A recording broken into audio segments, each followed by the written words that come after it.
Okay, I was in a rush, and I'm still in a rush, so this is gonna be a real crummy video, but it's gonna be quick.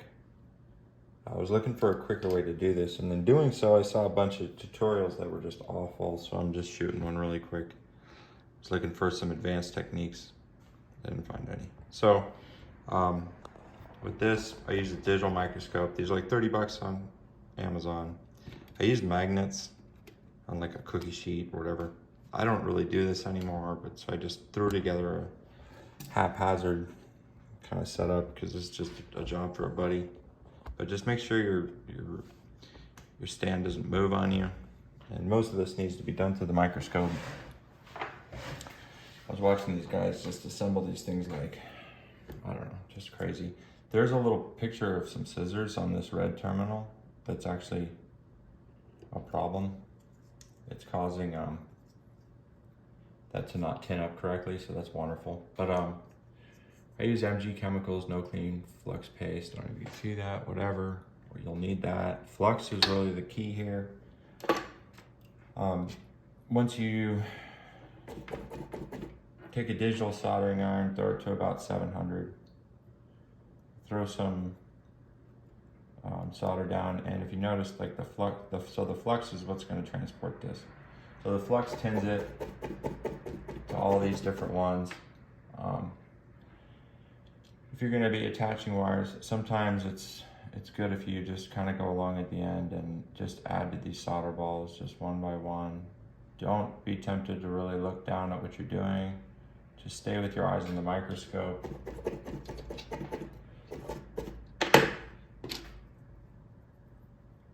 Get your wires, give yourself some slack. I'm gonna go probably one end or the other, side to side. I'll show you what I mean by that. So you're gonna wanna get your distance right and your angle right so that the wires connect on both sides. You can clamp on top of the material. This clamp's not really gonna hurt that resistor, but you know, I wouldn't clamp right to the LED, but you're not gonna hurt that. So let's see here.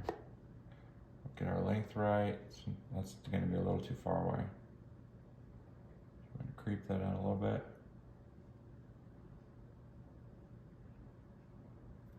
So it looks pretty straight, right? It's probably not. That's the thing. Getting the angle right is kind of crucial. So you usually take your tweezers and clamp the whole piece. Try to get this to play nice. To start isn't always easy. So usually what I do is not grab the casing of the wire because it commonly will melt and just start getting more and more damaged. So I'll grab the edge of the wire, looking in the microscope. Yeah, it's starting to fold down.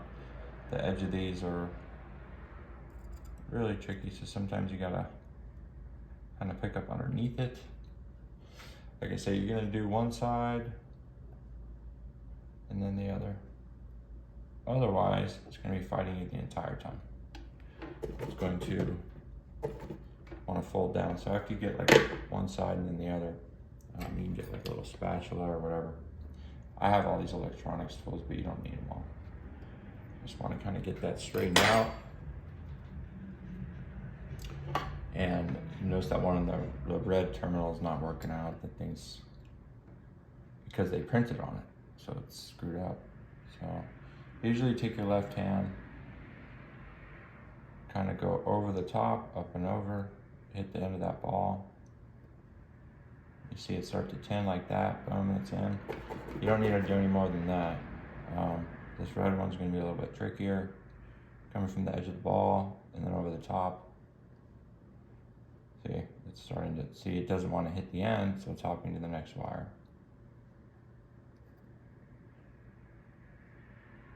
So that one's 10, so now we gotta go back. This white one.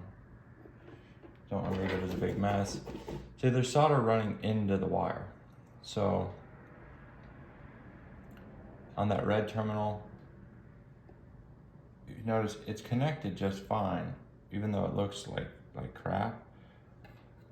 And where it's printed there, it doesn't really want to doesn't really want to attach. So you could add just a tiny bit of new flux, just a little bit. Watch it pull out.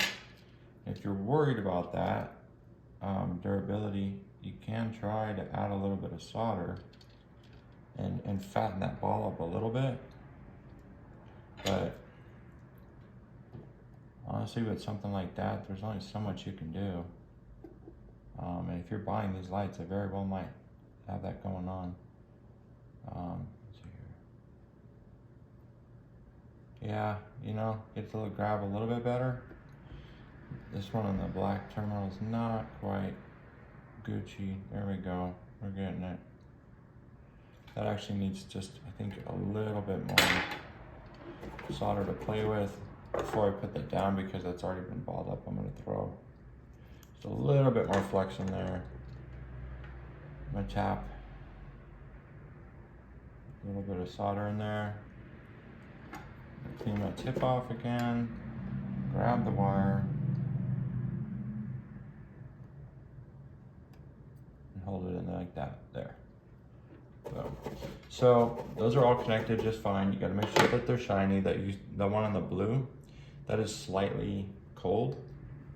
On this level of voltage, it does not matter, but you can see there's like a slight amount of fogginess to that.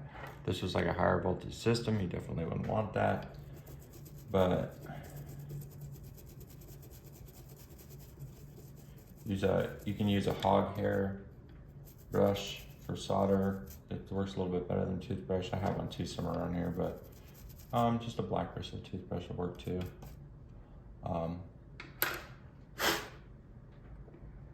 So yeah, those are all just fine. Those are great connections actually. So if you look at, like, I mean, through a microscope, you'll point out every little flaw, but if you look at, let's see, somebody had pre-manufactured some of this. So if you look at this guy, this is what this guy was laying down in the shop. So, I mean, it works,